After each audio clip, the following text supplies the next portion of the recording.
Good evening, मैं Pawan Rao, YouTube channel maths with Pawan Rao में आज आप लोगों को पढ़ाने वाला हूं थोड़े से अच्छे क्वेश्चंस, थोड़े से टफ लेवल के क्वेश्चंस जो एसएससी में नॉर्मली कम पूछे जाते हैं। बाकी अगर अलग कोई आप लोग कैट का देते हो, कैट से भी थोड़े से अलग हटके क्वेश्चंस अगर एसएससी में पूछे जा सकते हैं तो किस टाइप के क्वेश्चंस पूछे जा सकते हैं। थोड़े से मैं एडवांस लेवल के क्वेश्चंस आज की क्लास में, एडवांस के साथ थोड़ा बेसिक और थोड़ा आसान, कुछ क्वेश्चंस बहुत अच्छे लेवल के होंगे और कुछ क्वेश्चंस थोड़े से आसान लेवल के होंगे, लेकिन वो देखने में आपको ऐसा लगेगा कि कैसे होगा कैसे होगा कैसे होगा। जैसे मैं अप्रोच बताऊंगा आप लोग उसको आसानी से समझ पाओगे। जैसा आप लोगों को पता है कि जैसे हम लोगों ने शुरुआत की थी, तीन टाइप से क्वेश्चंस पढ़ रहे हैं हम लोग, बेसिक पढ़ रहे हैं, फिर टफ क्वेश्चंस पढ़ रहे हैं और उसके बाद हम लोग प्रीवियस ईयर्स के क्वेश्चंस पढ़ रहे हैं। लेकिन एक लेक्चर में 1 घंटे में 1 घंटे 5 मिनट में 15 क्वेश्चंस बनाना थोड़ा सा, क्योंकि मुझे समझाने में थोड़ा ज्यादा टाइम लगता है उन क्वेश्चंस को, तो मैं अच्छे से नहीं समझा पा रहा हूं। इसलिए पहले मैंने सोचा था कि मैं 75 क्वेश्चंस आप लोगों को पढ़ाऊं अच्छे लेवल के, 75 पढ़ाऊं प्रीवियस ईयर्स के और 75 क्वेश्चंस मैं आप लोगों को करवाऊं बेसिक लेवल के। तो 225 क्वेश्चंस होंगे, 225 क्वेश्चंस और लगभग 50 या 60 क्वेश्चंस मैं थ्योरी में करवा चुका हूं। तो ऐसे जो मैंने आपसे वादा किया था 250-300 क्वेश्चंस करवाने का, वो लगभग 285 के लगभग 285 के लगभग क्वेश्चंस हो जाएंगे और वो पूरा होगा। लेकिन अब जो 75 क्वेश्चंस हैं वो बजाय 15-15 क्वेश्चंस के करवाने के, क्योंकि मुझे थोड़ा टाइम, ये क्वेश्चंस थोड़े अच्छे लेवल के हैं, तो मैंने क्या किया कि पहले 5 लेक्चर बनाता मैं 15-15 क्वेश्चंस के 75 बनाने के लिए टफ क्वेश्चंस के। अब हम लोग 7 लेक्चर बना लेंगे, लेकिन 10-10 क्वेश्चंस के ही हम लोग समझेंगे ताकि समझने में आसानी हो और अच्छे से मैं आप लोगों को समझा पाऊं। तो देखिए ध्यान दीजिए, मैं कंप्लीट पढ़ाने वाला हूं। 10 क्वेश्चंस मिल रहे हैं आप लोग 10 लो, 12 मिल रहे हैं 12 लो, 15 मिल रहे हैं 15 लो, लेकिन जितना मुझे पढ़ाना है इस YouTube चैनल पर मैं पढ़ाऊंगा। तो आप लोग घबराना नहीं। नीचे कई बार आप लोग ऐसे कमेंट करना शुरू कर देते हो, सर कंप्लीट पढ़ाना कंप्लीट, अरे कंप्लीट ज्योमेट्री में पढ़ाने वाला हूं, घबराओ नहीं आप लोग। तो पहला क्वेश्चन आपके सामने बोर्ड पर है, उसको मैं भी आपके लिए पढ़ता हूं और आप लोग भी इसको पढ़ लीजिए। In given figure G is the centroid of triangle ABC, angle CBM equals to 45 and AG perpendicular on BM. If GM equals to 1 centimetre then find the length of BC. G दिए गए त्रिभुज ABC का केंद्रक है, एक angle ये 45 दिया हुआ है, एजी परपेंडिकुलर बीएम, यदि जीएम इक्वल्स टू 1 सेंटीमीटर हो तो बीसी की लंबाई आप लोग ज्ञात कीजिए। पहला क्वेश्चन ध्यान देना, समझना। यहाँ पर अपने पास इस प्रकार से है, एक ट्रायंगल है ए बी सी। आपके क्वेश्चन में आपने अगर क्वेश्चन देखा था, मॉर्निंग में आपको क्वेश्चन मिल गए होंगे। अगर आपने क्वेश्चन देखे हैं तो आप लोगों को पता होगा कि अपने पास ये वाला जो डायग्राम क्वेश्चन में दिया हुआ है, ये ग्रेविटी सेंटर अपने पास, G is the gravity centre and AG is perpendicular on G on BM. ये यहाँ से हम लोगों को ये वाला एंगल दिया हुआ है 45 डिग्री और ऑप्शन आप लोगों ने देख लिए होंगे, क्वेश्चन के ऑप्शन भी गिवन है। ये अपने पास दिया हुआ है GM equals to 1 centimetre, GM equals to 1 centimetre, then find the length of BC. BC की लंबाई हम लोगों से पूछ गई है। ये क्वेश्चन वही स्टूडेंट कर पाएगा जिसने बेसिक अच्छे से पढ़ा है, जिसकी थ्योरी अगर अच्छी है तो कर पाएगा। क्वेश्चन बहुत ज्यादा आसान है और ये क्वेश्चन एसएससी में आ सकता है। आप लोगों ने करके क्वेश्चन आपने करने की कोशिश की होगी क्वेश्चन को, लेकिन एकदम आसान क्वेश्चन है और एसएससी ऐसे क्वेश्चन पूछ सकता है, ये बात आप लोग ध्यान रखना। तो यहाँ पर हम लोग कैसे करेंगे, अगर आप लोगों को याद हो तो मैंने एक बार समझाया था आप लोगों को कि, और ध्यान रखना थ्योरी आप लोग, अगर कोई भी स्टूडेंट थ्योरी नहीं देखी है किसी ने, थ्योरी मैंने बहुत अच्छे से पढ़ाई थी, लगभग 40-50 मिनट के 33 लेक्चर अगर कंप्लीट, क्योंकि आप लोग ये चीज ध्यान रखना, कुछ लोगों को लगता है कि सर इतनी बड़ी आप ज्योमेट्री पढ़ा दोगे तब तो कैसे काम चलेगा। ध्यान रखना मेंस में 10 क्वेश्चन आते हैं जो 20 मार्क्स के होंगे, प्री में भी 2 या 3 क्वेश्चन आएंगे, तो कम से कम 22 या 23 नंबर का टॉपिक है, 22 या 23 नंबर का टॉपिक है ओनली और ओनली ज्योमेट्री। और मैं चाहता हूं इसके 11 क्वेश्चन आए तो आप 11 के 11 करो, 10 आए तो 10 के 10 करो। जितना मैंने मान लो आप लोगों को पढ़ाया उसमें से अगर आपको 11 में से अगर 6 या 7 क्वेश्चन करने होते तो जितना मैंने पढ़ाया उसका 30% पढ़ना भी बहुत है, 6-7 तो कर लोगे। लेकिन मैं इस YouTube चैनल पर आप लोगों को पढ़ा रहा हूं कि मेंस में अगर आपके 200 नंबर का अगर पेपर आता है तो मैं आप लोगों को पढ़ा रहा हूं 200 में से 200 के लिए। कई बार होता क्या है, स्टूडेंट ये सोचता है कि सर मैं 195 ही लाऊंगा, मैं तो 195 190 के लगभग ही लाना है। एक पेपर में पहला पेपर दिया, उसको लगता है कि मैंने एक दो चीजें छोड़ देता हूं, दूसरा पेपर फिर दिया, जब मॉक टेस्ट देते हो दूसरे पेपर में 2-3 चीजें छोड़ देता हूं क्योंकि मुझे तो 190 लाना है, और जब 20 पेपर में आप लोग इतनी चीजें छोड़ देते हो और फिर आपका स्कोर आ जाता है 150 और 160 के आसपास। मैं इस चैनल पर पूरा बेसिक के साथ आपको इसलिए पढ़ा रहा हूं क्योंकि मैं चाहता हूं कि आप 11 क्वेश्चन आए तो 11 के 11 करो, 10 आए तो 10 के 10 करो। 22 या 23 नंबर का टॉपिक है प्री और मेंस मिलाकर, और इतने नंबर का तो अपने पास अकेला साइंस भी से कम नंबर का आता है जो आप लोग कितना पढ़ते हो जीके में। हिस्ट्री तो अपने पास 5 नंबर का आता है और कितनी पढ़नी पड़ती है, तो इंपॉर्टेंट टॉपिक है, बहुत इंपॉर्टेंट। और मैं पढ़ा रहा हूं 11 के 11 क्वेश्चन आए तो आप लोग 11 के 11 कर पाओ, उसके लिए तैयारी करवा रहा हूं। और वो अगर पढ़ना है तो थोड़ा सा आप लोगों को टाइम देना पड़ेगा। सारे टॉपिक पढ़ा दूंगा, बीएसएससी नजदीक नहीं है, सारे टॉपिक पढ़ा दूंगा, जो भी टॉपिक मैं पढ़ा रहा हूं, लेकिन आप लोग मुझे उसको अच्छे से पढ़ाने दो, कंप्लीट पढ़ाऊंगा मैं आपको ना, अच्छे से पढ़ाने दो, जल्दीबाजी नहीं करो, जल्दी का काम शैतान का। देखिए मैंने आप लोगों को बताया था कि ग्रेविटी सेंटर, और कम से कम 2 चीजें प्रूव की थी इससे, ये अपने पास 2 और ये अपने पास 1, ये 2 अनुपात 1 में क्यों बांटता है, इसको प्रूव करने के लिए जितना अपने पास ए बी सी है, जितना जी से डी तक है उतना ही इसको आगे बढ़ा दिया था, जी डी और डी के तक आगे बढ़ा दिया था और इसको इससे मिलाया था। अगर आप लोगों को याद है, मुझे बताइए याद है क्या, जितना ये था उतना ही हम लोगों ने आगे बढ़ाया था और ऐसे 2 चीजें हम लोगों ने प्रूव की थी। अगर आपको याद है, और ये थ्योरी में अगर ये चीजें की भी होंगी ना और फिर उन पे बेस्ड क्वेश्चन आएगा तो आपका दिमाग चलेगा, और ये चीजें अगर थ्योरी में नहीं की भी होंगी तो आप लोगों का दिमाग नहीं चलेगा। आप लोग ये बात ध्यान रखना, कैसे कर पाएंगे, देखिए जितना अपने पास जी से एम है उतना ही आगे बढ़ा दीजिए, जी से एम जितना है उतना ही इसको आगे बढ़ा दीजिए के तक। ये अगर 1 सेंटीमीटर है तो ये भी अपने पास 1 सेंटीमीटर। अगर इसको इससे मिला दिया जाए, इसको इससे मिला दिया जाए तो ये जो अपने पास और ये जो अपने पास है दोनों बराबर होंगे। एम बराबर होगा एम सी के, क्यों आप बताओ क्यों बराबर होगा, क्योंकि मीडियन है, माध्यिका जो है सामने वाले साइड के मिड पॉइंट पर जाकर मिलती है पहली बार। जी से एम तक बराबर होगा एम से के तक, क्यों, क्योंकि हम लोगों ने ड्रॉ इतना किया कि आगे की तरफ बढ़ाया, दोनों बराबर है। वर्टिकली अपोजिट एंगल बराबर होते हैं, शीर्ष विमुख कोण बराबर होते हैं, तो क्या एस ए एस से दोनों के दोनों त्रिभुज सर्वांगसम हो गया। और वहां भी अपने पास सर्वांगसम थे, वहां भी अपने पास सर्वांगसम हुए थे जब मैंने प्रूव करवाया था थ्योरी। मीडियन की 2 प्लेस मैंने डाले थे, कंप्लीट थ्योरी पढ़िए जिससे आपको चीजें आसानी से समझ में आएंगी। अचानक आपके दिमाग में आएगा कि सर आपको कैसे पता है एम से के को इधर बढ़ाएगा, लेकिन ध्यान रखना अगर थ्योरी के वो 2 लेसन देख लोगे ना, अच्छे से अगर देख लोगे 2 या 3 बार, जो मैंने सेंट्रोइड के 2 लेसन डाले हैं उनको अच्छे से अगर देख लोगे तो फिर ये क्वेश्चन आपके दिमाग में नहीं आएगा। जिसका बेसिक थोड़ा अच्छा है ये दिमाग में नहीं आएगा, शुरुआत अगर करो तो पॉइंट दिमाग में आएगा, हमें कैसे पता लगेगा। एक बार आप थ्योरी देखो, उससे रिलेट करो, फिर खुद पता लगेगा कि आपके दिमाग में कैसे आएगा। ऐसे ऐसे दोनों सर्वांगसम हो गए, तो ये कोण अगर 2 त्रिभुज सर्वांगसम है तो सारे एंगल बराबर, ये कोण 90 डिग्री है तो ये कोण भी कितने डिग्री होगा, 90 डिग्री। अब आपको अच्छे से समझ में आए तो मैं एक बार इसको हटा देता हूं, ये 45 डिग्री है, ये 90 डिग्री है, तो ये भी कितने डिग्री होगा, 45 डिग्री। यहां से यहां तक अपने पास ये अगर 4 है, ये अगर 4 है, ट्रायंगल बी के सी की बात करूं 45 45, ये अगर यहां से यहां तक 4 है तो ये भी अपने पास 4 होना है, 45 के सामने 4 तो इस 45 के सामने भी 4, और कर्ण की जो लेंथ होगी वो 4√2 होगी पाइथागोरस थ्योरम से। 4 का स्क्वायर 16 प्लस 4 का स्क्वायर 16, 32 32 का रूट करोगे तो 4√2। 4√2 कैसे आया ये तो समझ में आ गया क्या, 45 डिग्री के सामने 2, क्योंकि माध्यिक जो 2 4 कैसे है ये भी मैं बता देता हूं। मुझे कभी कभार लगता है कितना आपको आता ही होगा, लेकिन फिर भी मैं बता देता हूं। जो ग्रेविटी सेंटर होता है वो 2:1 में बांटता है, तो ये अगर 2 है तो ये कितना होगा, ये अगर 1 है तो ऊपर वाला होगा 2 सेंटीमीटर, और ये अपने पास 1 है तो टोटल कितना हुआ 4। इस 45 के सामने 4 है तो इस 45 के सामने ये भी 4, ये भी 4 है, ये भी 4, एक ट्रायंगल की 2 साइड बराबर है और राइट एंगल ट्रायंगल है तो कर्ण √2 टाइम्स होता है, ये आप लोगों को पता होगा। अगला क्वेश्चन देखिए आप लोग, क्वेश्चन नंबर अपने पास सेकंड आपके सामने बोर्ड पर लिखा हुआ है। इन गिवन फिगर अपने पास दिया हुआ है, गिवन फिगर में O is the orthocentre and C is the circumcentre. If BO equals to BC then calculate theta. Theta हमें बताना है, आपके सामने डायग्राम बना हुआ है। दिए गए चित्र में जो अपने पास O है वो लंब केंद्र है, C जो है वो परिकेंद्र है। यदि BO बराबर BC है देन O का मान, देन थीटा का मान हमें ज्ञात करना है। ऑप्शन 20 30 35 और 45 डिग्री मैं आपके लिए बताता हूं। देखिए इस प्रकार से अपने पास एक ट्रायंगल है ए बी और सी, ए बी और सी, और ध्यान रखना ये क्वेश्चंस और ऐसे आजकल 2017 अगर मेंस का पेपर देखोगे तो आपको पता लगेगा कि ऐसे क्वेश्चंस दे सकता है, ऐसे क्वेश्चंस आ सकते हैं। ओ यहाँ पर orthocentre, O is the orthocentre, आपने डायग्राम देखा होगा, and C is circumcentre. और ये दोनों कोण डायग्राम में खुद ने दिया हुआ, ये थीटा है, ये थीटा है, इतना दिया हुआ है हम लोगों को, और ये दोनों अगर बराबर हैं, ये और ये दोनों बराबर हैं, ये दोनों अगर बराबर हैं, क्वेश्चन में दिया हुआ है बी ओ बराबर बीसी, क्वेश्चन में गिवन है बी ओ बराबर बीसी, बी से ये डायग्राम ऐसे था क्वेश्चन में, सॉरी ए बी सी, आपने अगर क्वेश्चन का डायग्राम देखा होगा तो आपने डायग्राम ऐसे है ए बी और सी, और इसमें लिखा है बी ओ बराबर है बी सी के, देन हमें बताना है कि थीटा का मान क्या होगा, और कुछ भी नहीं दिया हुआ, सिर्फ इतना दिया हुआ है। मॉर्निंग में आपको क्वेश्चंस मिले थे, आप लोगों ने ये चीजें देखी होंगी कि ये किस प्रकार से हम लोग सोल्व करेंगे, आपने क्वेश्चन सोल्व करने की कोशिश की होगी, सिर्फ इतना दिया हुआ है बी ओ बराबर B C, then find the angle of theta. एक बात आप लोग ध्यान रखना, मैं आप लोगों को बता देता हूं, दूसरे मार्कर से काम लेता हूं, एक चीज सारे लोग याद रखना, ये कोण थीटा अगर है, ये कोण थीटा, तो ये कोण भी थीटा होगा। क्यों नहीं समझ में आएगा बाद में बताऊंगा, अभी याद कर लो, 2 सेकंड 2 मिनट बाद ही मैं ये चीज बता रहा हूं, अभी याद कर लो कि ये कोण अगर थीटा इससे डिपेंड नहीं करता, ये कोण थीटा तो ये कोण थीटा। और ध्यान रखना अपने पास यहां से यहां तक ये अगर 2a है और ये अपने पास आगे की तरफ बढ़ा दिया, ये अगर ऑर्थो सेंटर है और आगे की तरफ बढ़ाएंगे तो ये अपने पास एल्टीट्यूड होगा कोण 90 डिग्री, और इसको भी आगे की तरफ बढ़ा दो। एक चीज ध्यान रखना, ये ऑर्थो सेंटर है और ये अगर सर्कम सेंटर अपने पास है तो ये अगर 2a है तो ये अपने पास होगा a, ये अगर 2a है तो ये अपने पास a होगा, और यहां से यहां तक ये दोनों बराबर क्वेश्चन में दिया हुआ है, b o बराबर दिया हुआ है bc, ये 2a है तो ये भी अपने पास 2a क्वेश्चन में गिवन है।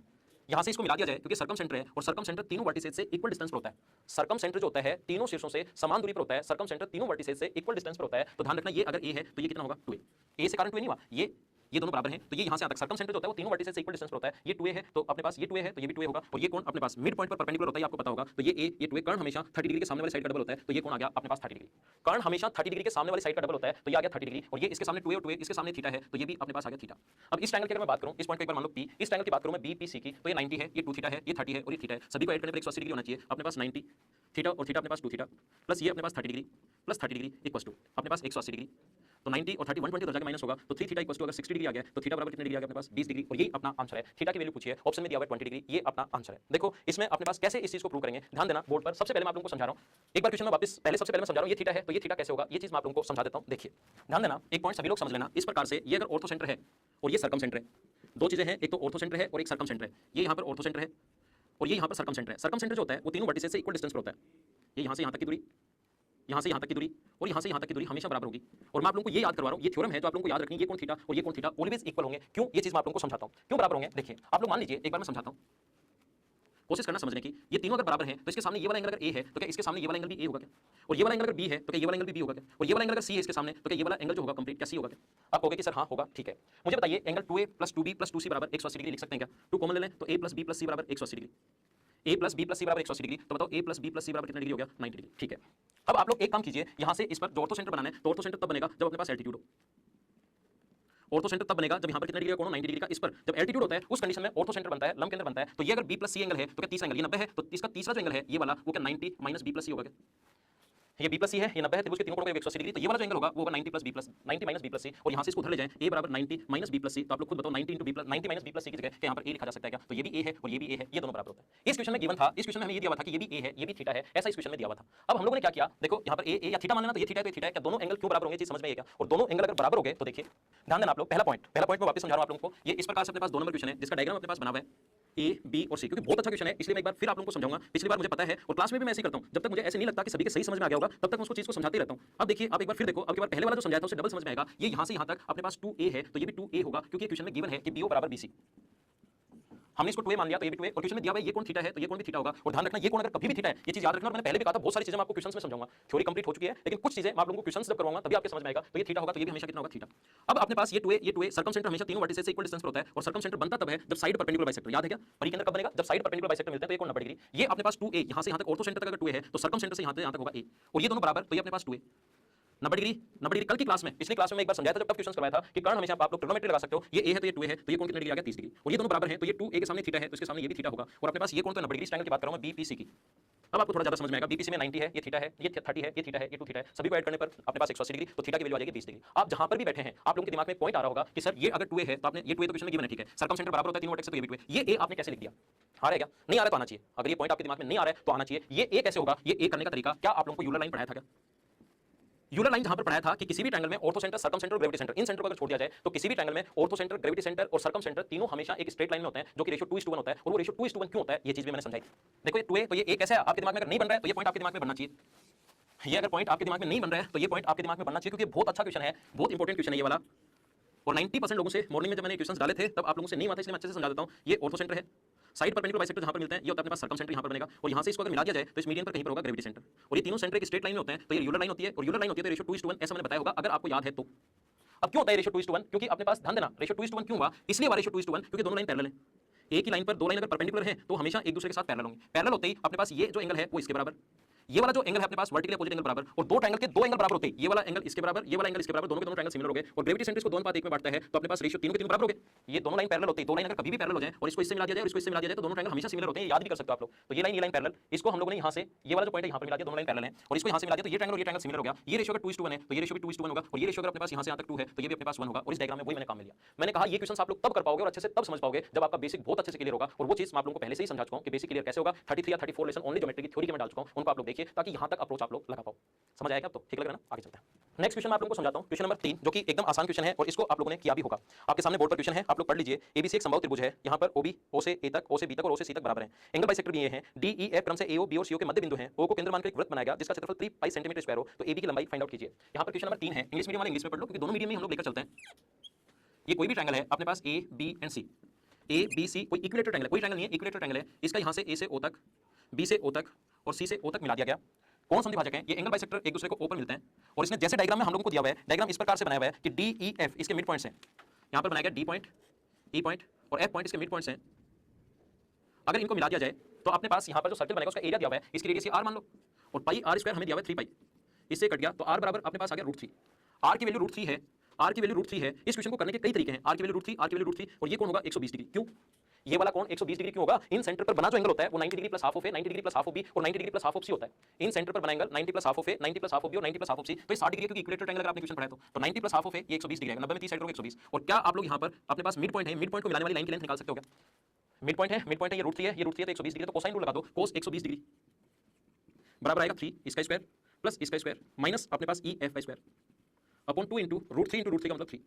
इसको सोल्व करेंगे, इसकी वैल्यू -1/2, ट्रिग्नोमेट्री आप लोग जानते होंगे, ये 6 minus E F square upon 2 into 3, ये कट गया, ये इधर आ जाएगा तो -3 बराबर 6 माइनस ई एफ स्क्वायर, तो ई एफ स्क्वायर बराबर आ जाएगा 9, और ई एफ की लेंथ जो आगे वो आगे 3 रूट करोगे तो ये 3 आ गई। किसी भी ट्रायंगल की अगर मैं बात करूं ओ बी सी की, मिड पॉइंट को मिलाने वाली लाइन की लेंथ अगर 3 है तो क्या 6 होगा क्या? और इक्विलेटरल ट्रायंगल तो ये भी 6, ये भी 6, कोई सा भी हम लोगों से पूछा जा सकता है। ऐसे क्वेश्चंस में हम लोगों से दूसरे तरीके से भी क्वेश्चंस हम लोग कर सकते हैं। मुझे बताइए ये आर है, ये आर है, तो डायग्राम ऐसे बनाया हुआ आपको कंफ्यूज करने के लिए। बाकी चीज ध्यान रखना, क्या इक्विलेटरल ट्रायंगल अगर है तो ये इन सेंटर, ये सर्कम सेंटर, ये ऑर्थो सेंटर, ये ग्रेविटी सेंटर, चारों सेंटर्स एक ही होते हैं, वो मानकर भी आप लोग ये सर्किल जो है वो इसको टच करेगा और आप लोग ये क्वेश्चंस आसानी से सोल्व कर सकते हो। इसकी हाइट निकाल लेना, और हाइट का जो फॉर्मूला होता है इक्विलेटरल ट्रायंगल में, हाइट का फॉर्मूला होता है √3/2 इंटू साइड।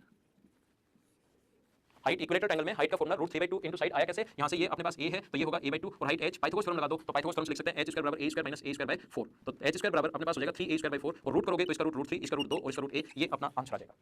तो यहाँ से ये √3 है, ये √3 और नीचे भी यहाँ से यहाँ तक √3 होगा क्योंकि रेशियो 2:1 होता है, ये आपको पता है। उससे भी अगर आप लोग सोल्व करोगे तो आंसर सेम ही आना है। आइए हम लोग अगले क्वेश्चन पर चलते हैं, क्वेश्चन नंबर 4 पर, जो कि एक अच्छा क्वेश्चन है। ऐसे क्वेश्चन आ जाते हैं आपके सामने, क्वेश्चन नंबर 4 लिखा हुआ है, आप लोग पढ़ लीजिए। त्रिभुज एबीसी में डी बीसी का मिड पॉइंट है, ई एडी का मध्य बिंदु है, एफ बी का मध्य बिंदु है, जी एफ सी का मध्य बिंदु है, तो ट्रायंगल एबीसी की तुलना में ई एफ जी का क्षेत्रफल कितना होगा, क्या रेशियो होगा इनका, ऐसा हम लोगों से पूछा गया। देखो जैसे वो बोलता जा रहा है वैसे हम लोग लिखते चलते हैं, जैसे वो बोल रहे हैं वैसे लिखते चलेंगे तो अपना आंसर आसानी से आ जाएगा। कैसे? देखिए क्वेश्चन नंबर 4, एक ट्रायंगल अपने पास ए बी और सी जैसे लिख रखा है वैसे हम लोग करते चलते हैं। आप लोगों ने क्वेश्चन करने की कोशिश की होगी, एसएससी में आने लायक क्वेश्चन है।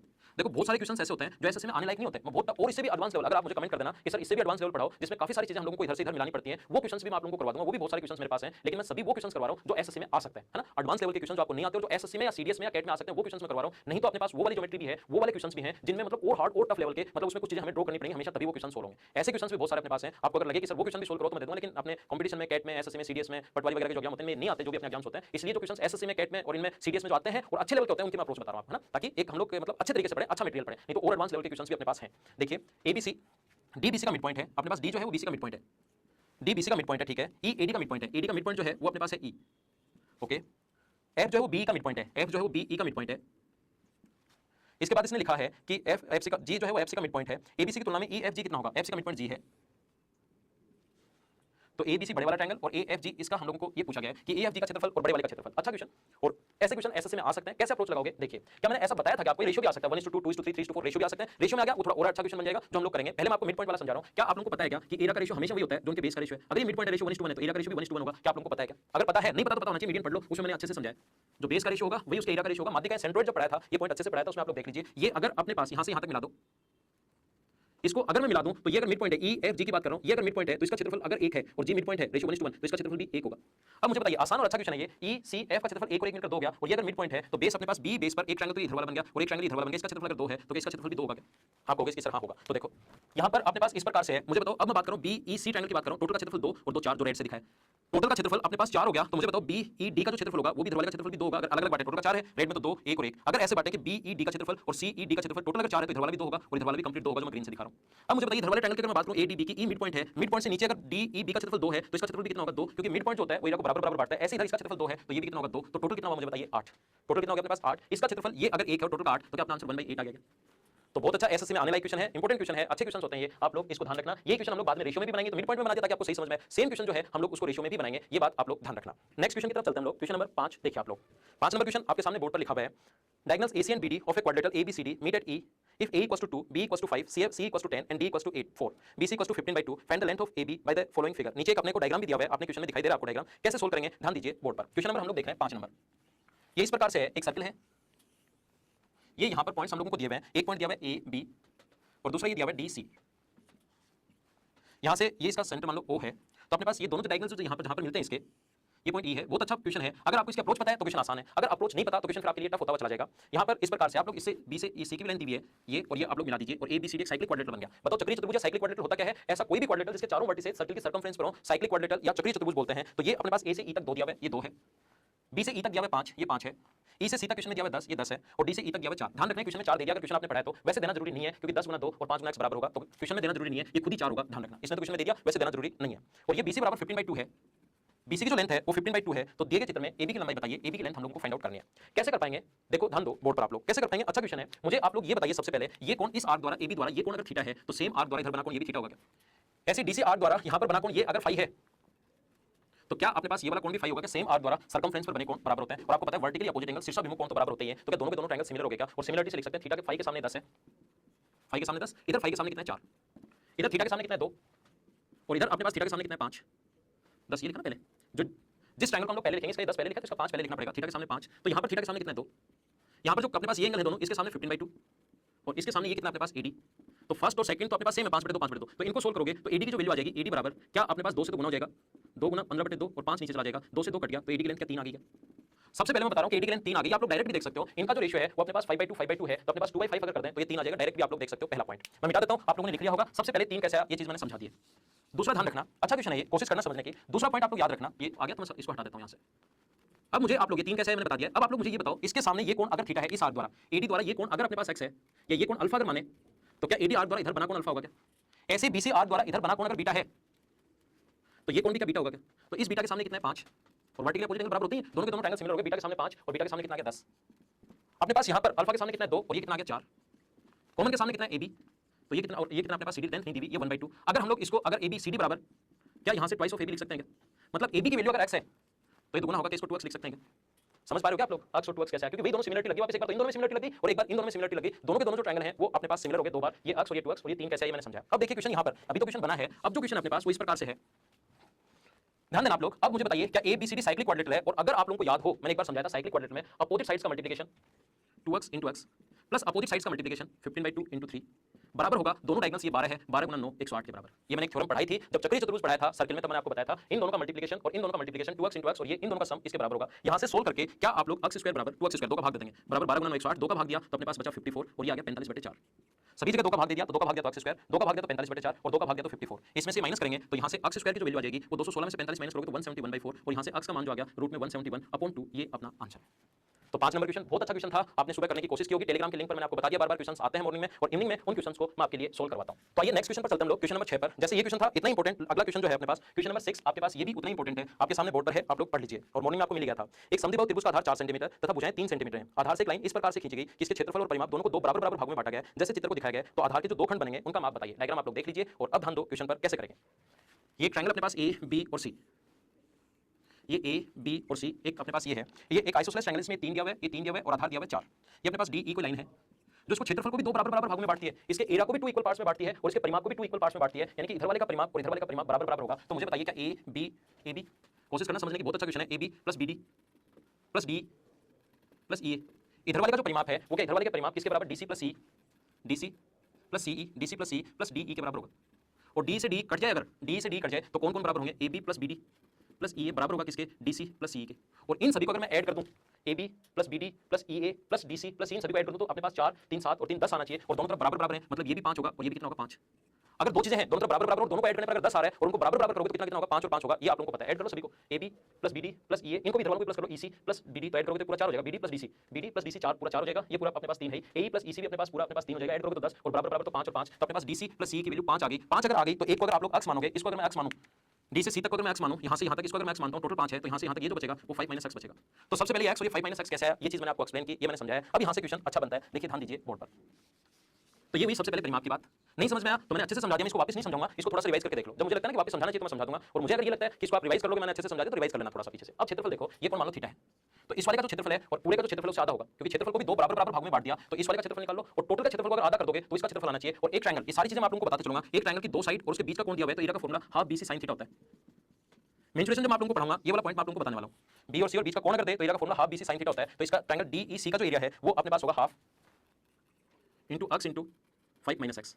इसका जो क्षेत्रफल होगा half x into 5 minus x बराबर बड़े वाले का क्षेत्रफल ये 3 है, ये अपने पास टोटल यहाँ से यहाँ तक 4 है और ये अपने पास 3 है, तो इसका क्षेत्रफल होगा हाफ इंटू 4 इंटू 3, लेकिन इसको आधा करना पड़ेगा क्योंकि ये इतने का इसके बराबर रखना है। टोटल का क्षेत्रफल तो ये आएगा लेकिन इसके बराबर रख रहे हैं, तो ये बराबर बराबर बांट दिया तो आधा हो गया, तो 1/2 से 1/2 कट गया, ये इससे कट रहा है 2 बार, और ये 5x माइनस एक्स स्क्वायर बराबर 6 इधर जाएगा, तो x square minus 5x plus 6 बराबर 0। यहाँ से एक्स की जो वैल्यू आएगी वो 3 और 2 आ जाएगी, ऐड करने पर ये इंटू करने पर ये, तो एक्स का मान 3 और 2 आ जाएगा। देखो एक्स की जो वैल्यू है अपने पास 2 नहीं ले सकते क्योंकि 2 ले लोगे, ध्यान देना इधर 2, अब 3 2 आएंगे, 3 और 2, एक्स की वैल्यू 2 अगर आपने ले ली तो इधर तो सेटिस्फाई कर रहा है, लेकिन इधर 2 रखते 3 हो जाएगा और ये पूरा ही 3 है, यहाँ तक 3 कैसे हो सकता है। तो एक्स की वैल्यू आप लोग 2 नहीं ले सकते, एक्स की वैल्यू कितनी लेनी पड़ेगी 3, तो एक तरफ तो ये 3 है और एक तरफ 1 है, ये पूछा है कि बेस 3 और 1। तो अच्छा क्वेश्चन था, तो आंसर 3 और 1 आपके पास ऑप्शन दिया हुआ है सी, उसको आप लोग देख लीजिए। नेक्स्ट क्वेश्चन पर चलते हैं हम लोग, क्वेश्चन नंबर 7 पर आपके सामने लिखा हुआ है, क्वेश्चन नंबर 7 देखिए, इसमें लिखा हुआ है O1 O2 केंद्र वाले दो वृत्त एक दूसरे को R पर स्पर्श करते हैं, AB दोनों वृत्तों की स्पर्शरेखा है जो R से गुजरती है, P डैश Q डैश एक दूसरे पर स्पर्शरेखा है जो दोनों वृत्तों को P तथा Q पर स्पर्श करती है, AB को S पर काटती है, PQ बराबर 6 है, S बिंदु को 5 और 4 सेंटीमीटर दूरी पर है, तो S1 O1 O2 का क्षेत्रफल बताइए। आसान क्वेश्चन है क्वेश्चन नंबर 7, मैं डायग्राम बना देता हूं, क्वेश्चन खुद सोल्व करना, एकदम आसान है। एक दूसरे को R पर टच कर रहे हैं, ये अपने पास एक डायरेक्ट इनकी कॉमन टेंजेंट है जो R से पास हो, ये A B, एक और टेंजेंट है जो इसको काट रही है S पर, इसको P पर, इसको Q पर, यहाँ से इनके सेंटर से ये जो डिस्टेंस है और PQ की लेंथ 6 दी भी है, ध्यान रखना PQ की अगर लेंथ 6 दी भी है तो ये अपने पास यहाँ से यहाँ तक 3, यहाँ से यहाँ तक 3 और ये तीनों बराबर बराबर होते हैं। क्यों? क्योंकि एक ही जगह से डाली टेंजेंट बराबर, ये बराबर और ये बराबर, इधर से भी टेंजेंट बराबर, ये बराबर और ये बराबर, तो ये तीनों इक्वल इक्वल होते हैं। ध्यान रखना इसमें ये कॉन्सेप्ट है, सिर्फ इस क्वेश्चन में सिर्फ ये कॉन्सेप्ट है, हमेशा ध्यान रखना। अगर अपने पास इस प्रकार से, ये थ्योरी में तुमने बहुत अच्छे से समझाया, लेकिन मैंने वहां पर आप लोगों से एक वादा कर दिया था कि थ्योरी पर क्वेश्चन करवाते टाइम थ्योरी में साथ साथ रिपीट करवाते चलूंगा ताकि आपकी थ्योरी अच्छे से हो। ये अपने पास दिया हुआ 5 और ये यहाँ से यहाँ तक अपने पास दिया हुआ 4, O1 O2, तो 5 के स्क्वायर में 3 का स्क्वायर माइनस करोगे तो 4, 4 के स्क्वायर में से 3 का स्क्वायर माइनस करोगे तो √7, तो ये बेस आ गया 4 + √7, हाइट आ गई, रेडियस और टेंजेंट के बीच नंबर डिग्री 3, तो ऐसा ट्रायंगल जिसका बेस और हाइट दोनों है, तो क्या एरिया फाइंड आउट कर सकते हो क्या, हाफ इंटू बेस, बेस 4 + √7 है इंटू हाइट 3 है, यही अपना आंसर आ जाएगा। सेकंड ऑप्शन बी ऑप्शन ऐसा ही लिखा हुआ है, तो आसान क्वेश्चन था क्वेश्चन नंबर 7, आप लोग इसको वापस से देख लेना। पार्ट नंबर क्वेश्चन देखिए, यदि एक न्यूनकोण त्रिभुज की तीनों भुजाओं का माप 24 10 और n है तो n धनात्मक पूर्णांक का मान क्या हो सकता है। ध्यान दीजिए क्वेश्चन नंबर अपने पास है 8 नंबर, यहाँ पर इससे थोड़ा आसान लेवल के क्वेश्चन आते हैं जब एसएससी पूछता है A B और C, ये अपने पास लिखा हुआ है 24, ये अपने पास लिखा हुआ है 10 और ये अपने पास लिखा हुआ है n। अगर अपने पास फर्स्ट क्लास में मैंने बताया था एक्यूट एंगल ट्रायंगल अगर है, ये अपने पास A है, ये B है और ये C है, सबसे बड़ी साइड अगर C हो तो दो छोटी साइड्स के स्क्वायर्स का सम A square + B square greater than होगा C स्क्वायर के, ऐसा मैंने बताया था न्यूनकोण त्रिभुज के लिए। तो ये कंडीशन अगर याद है आप लोगों को, पहली क्लास में समझा चुका हूं आपको, तो आप लोगों को ये पता होना चाहिए कि यहाँ पर मैं कहूंगा कि सबसे बड़ी साइड C है, सबसे बड़ी साइड होनी है, बताओ 24 n और 10 में सबसे बड़ी साइड कौन सी होगी। ऐसा में तो इतना ही क्वेश्चन है, 4 और 10 है तो ट्रायंगल की तीसरी साइड कहां से कहां तक हो सकती है, अगर ये A है तो दो साइड्स का सम हमेशा तीसरी से बड़ा और दो साइड का डिफरेंस हमेशा तीसरे से छोटा, तो 6 से 14 तक। लेकिन ये सीजन में आया क्वेश्चन है, हम लोग थोड़ा एडवांस पढ़ रहे हैं इस क्लास में, तो मैं ये बता रहा हूं कि न्यूनकोण त्रिभुज के लिए कहां से कहां तक होगा। चार ऑप्शन आप लोगों को दिए हुए हैं, तो ये 10 है, ये 24 है, ये n है। आप लोग कहोगे मुझसे कि सर सबसे बड़ी जो साइड है वो या तो 24 हो सकती है या अपने पास n हो सकती है, तो दो कंडीशन लेकर चलेंगे, 24 भी हो सकती है n भी हो सकती है, तो आप लोग पहले लेंगे n स्क्वायर + 10 का स्क्वायर ग्रेटर देन 24 का स्क्वायर, और दूसरा n भी हो सकता है तो 10 का स्क्वायर + 24 का square greater than n square. अगर अपने पास कौन सा ट्रायंगल है, अगर न्यूनकोण त्रिभुज है तो ये बात आप लोग ध्यान रखना, a square + b square greater than c square होना चाहिए। इसको सोल्व करोगे तो n स्क्वायर बराबर 576 में से 100 माइनस करोगे तो 476, और n का जो मान आ गया वो लगभग 21 पॉइंट समथिंग आ गया, 21 का स्क्वायर 441, 22 का स्क्वायर 484। इसको सोल्व करोगे तो n का मान जो आ गया वो अपने पास कितना आ गया 10 का स्क्वायर, और n का मान जो आ गया वो अपने पास आ गया 676 हो गया, 676 n स्क्वायर, और यहाँ पर अपने पास इसका रूट होता है 26 और ये होता है अपने पास n। तो n की जो वैल्यू है वो n की जो मान है वो 21 से तो बड़ा होना चाहिए और n का मान 26 से छोटा होना चाहिए, ये अपना ऑप्शन आ जाएगा, ये अपना आंसर आ जाएगा। नेक्स्ट क्वेश्चन पर हम लोग चलते हैं, क्वेश्चन नंबर 9 पर। देखो इसमें क्या होता है, इसलिए मैं 10 क्वेश्चन करवा रहा हूं क्योंकि समझाने में मुझे थोड़ा सा अच्छे लेवल के क्वेश्चन हैं और सभी के दिमाग में सही से बैठे, इसलिए मैंने वो 10 क्वेश्चन कर दिए, नंबर ऑफ चैप्टर्स ज्यादा हो जाएंगे, कोई प्रॉब्लम नहीं है। 9 नंबर क्वेश्चन हम लोग देखते हैं, आपके सामने बोर्ड पर लिखा हुआ है क्वेश्चन, आप लोग पढ़िए। दिए गए चित्र ABC, यदि D भुजा ABC का मिड पॉइंट है, भुजा AB पर कोई बिंदु Q तथा BC पर P है, DP पैरेलल है QC के, तो ABC तथा QB P में रिलेशन क्या होगा, ऐसा हम लोगों से पूछा गया है। देखिए एक अपने पास A B और C है, यहां से अपने पास D का मिड पॉइंट है और ये एक पॉइंट है P, DP जो खींची गई है वो अपने पास QC के पैरेलल, QC की एक पैरेलल लाइन खींच दी है DP, और इसने इसको मिलाया भी है Q से P को। इसने पूछा ट्रायंगल ABC और ट्रायंगल दूसरा QBP, इनमें QBP में रिलेशन क्या होगा, ऐसा हम लोगों से पूछा गया है। तो ध्यान देना आप लोग, D मिड पॉइंट है, सिर्फ इतना हमें दिया हुआ है कि D मिड पॉइंट है, तो ट्रायंगल BQP की बात कर रहा है ये। BPQ की बात कर रहे हैं और ट्रायंगल BPQ में दो ट्रायंगल अपने पास, एक तो अपने पास कौन सा ट्रायंगल है, BDP है, इसको हम लोग ट्रायंगल BDP प्लस DQP भी लिख सकते हैं। इसको दो ट्रायंगल लिख सकते हैं BPQ को, एक तो इस ट्रायंगल से मिलकर बना है और एक अपने पास ये इस ट्रायंगल से मिलकर बना है। और यहां पर आप लोग ध्यान देना, क्या अपने पास दो लाइन अगर पैरेलल है तो एक ही आधार से दो पैरेलल लाइंस के बीच बने ट्रायंगल्स का एरिया बराबर होता है। तो जहां पर अपने पास DQP ट्रायंगल है उसकी जगह, जहां पर DPQ है एक ही आधार पर और दो पैरेलल लाइंस के बीच बने ट्रायंगल्स का एरिया बराबर होता है, तो DPQ की जगह क्या हम लोग DPC भी लिख सकते हैं क्या? इसकी जगह DPQ की जगह हम लोग इधर वाले से हम लोग ये भी लिख सकते हैं DPC। एक ही आधार पर और दो पैरेलल लाइंस के बीच ट्रायंगल का एरिया हमेशा बराबर होता है, तो जहां DQP है उसकी जगह आप लोग DPC भी लिख सकते हो। और ये दोनों मिलकर, ये दोनों BDP और ये ट्रायंगल DCP, ये दोनों मिलकर क्या अपने पास BDC बना रहे हैं क्या? और BDC का जगह क्या आप लोग, क्योंकि मिड पॉइंट है, मिड पॉइंट होता है आधा, तो क्या BDC का क्षेत्रफल टोटल का हाफ होगा क्या? तो BDC की जगह आप लोग लिख सकते हो हाफ ऑफ, इसकी जगह लिख सकते हो हाफ ऑफ ट्रायंगल ABC। दो इधर आ जाएगा और आंसर आ गया। ये ऑप्शन देख लेना कौन सा है, ये अपना आंसर होगा। आइए हम लोग चलते हैं अपने लास्ट क्वेश्चन पर, क्वेश्चन नंबर 10 पर। 10 नंबर क्वेश्चन आपने कर लिया होगा, इसको बारे में मैंने थ्योरी में भी डिटेल से पढ़ाया था जब आप लोगों को पढ़ाया था कांग्रेंसी, उस टाइम इसके बारे में थ्योरी में भी मैंने आपको डिटेल से पढ़ाया था और इस पर बेस्ड एक क्वेश्चन मैं पिछली क्लास में करवा भी चुका हूं। सेम क्वेश्चन है, कैसे कर पाओगे देखिए आप लोग। क्वेश्चन नंबर 10, ये अपने पास लिखा हुआ है ABC, A, B और C। क्वेश्चन पढ़ लीजिए, बोर्ड पर आपके सामने है। दिए गए चित्रानुसार त्रिभुज ABC में AB बराबर 9, AC इक्वल टू 11, EBC का मिड पॉइंट है और AD कोण BAC का कोण समद्विभाजक करती है और ADB बराबर 90 डिग्री, तो DE की लंबाई बताइए। एक ट्रायंगल ABC जिसमें AB 9 दिया हुआ है, ये 11 दिया हुआ है और हमें कहा गया है कि AD कोण BAC का, AD जो है कोण BAC का एंगल बाइसेक्टर है और इस पर ये परपेंडिकुलर है और E इसका मिड पॉइंट है। एकदम आसान, वैसे तो अच्छा क्वेश्चन है लेकिन मैं दो बार समझा चुका हूं, तो अब आपको ये चीज समझ में आनी शुरू होनी चाहिए और आपने अगर कर लिया है तो अच्छी बात है। यहां से आप लोग इसको आगे बढ़ाओ, वही लाइन तो एंगल बाइसेक्टर है और वही लाइन अगर एल्टीट्यूड है आगे बढ़ाने पर 90 डिग्री, तो क्या ये अपने पास आइसोसेलेस ट्रायंगल होगा? आप कहोगे हां सर होगा। मैंने आपको थ्योरी में पढ़ाया था, वही लाइन तो एंगल बाइसेक्टर हो, वही लाइन एल्टीट्यूड हो तो हमेशा, और वही लाइन अगर मीडियन भी हो, तीनों में से कोई भी दो दे तो समद्विबाहु त्रिभुज होगा। तो ये अगर 9 है, ये अपने पास ये P पॉइंट मान लो समद्विबाहु त्रिभुज होगा, तो ये अगर 9 है तो इधर वाला भी 9 होगा। टोटल 11 था, ये अगर 9 है तो नीचे वाला कितना बचा अपने पास? 2। टोटल अगर 9 है तो ये अपने पास कितना बचा? 2। और ये अगर अपने पास 2 है, ये अगर 2 है तो ये अपने पास कितने सेंटीमीटर होगा? 1 सेंटीमीटर। तो ये अपना आंसर है, क्योंकि मिड पॉइंट को मिलाने वाली लाइन तीसरी साथ, डी मिड पॉइंट इसने कहा है क्योंकि वही मीडियन वही एल्टीट्यूड और ई मिड पॉइंट इसने खुद ने बोला है। जो क्वेश्चन नंबर मैंने आप लोगों को एक करवाया था अभी शुरुआत में, जो फर्स्ट क्वेश्चन आप लोगों को करवाया था मैंने, सेकंड क्वेश्चन था, उसमें एक चीज आप लोग ध्यान रखना, मैं बता देता हूं, उसमें छोटी सी सेकंड क्वेश्चन में अपने पास, सेकंड क्वेश्चन में ध्यान रखना, मैंने यहां पर एक ट्रायंगल जो बनाया था ABC, ये पॉइंट भी C दे दिया और इसका सर्कमसेंटर को भी क्योंकि C से दिखाते हैं तो ये पॉइंट भी C दे दिया और ये अपने पास पॉइंट दे दिया O, इस प्रकार से A, B और C, जो क्वेश्चन मैंने करवाया था। और इसमें मैंने लिखा है आपको कि BO बराबर है BC के, तो ध्यान रखना BC सर्कमसेंटर वाला C है। ये बस थोड़ा सा बाकी क्वेश्चन में वहां और कोई पॉइंट आ जाएगा, यहां पर कोई ज्यादा बड़ी गलती नहीं है, छोटा सा पॉइंट C, क्योंकि वहां पर गलती से दो जगह बन गया, उसको आप लोग देख लेना। जो ये BO बराबर दिया हुआ है BC के, BO बराबर BC है, तो BC ये वाला पॉइंट नहीं है, ये दोनों बराबर है, BO बराबर BC, ये BC बराबर नहीं है, इतना ध्यान रखना आप लोग। ओके, अगली क्लास में फिर मिलते हैं। मुझे ऐसा लगा है कि आपको समझ में आया होगा और फिर मिलते हैं नेक्स्ट क्लास में, तब तक के लिए आप लोग शेयर करते रहिए। Okay, thank you, bye bye, take care, see you. Hey guys, this is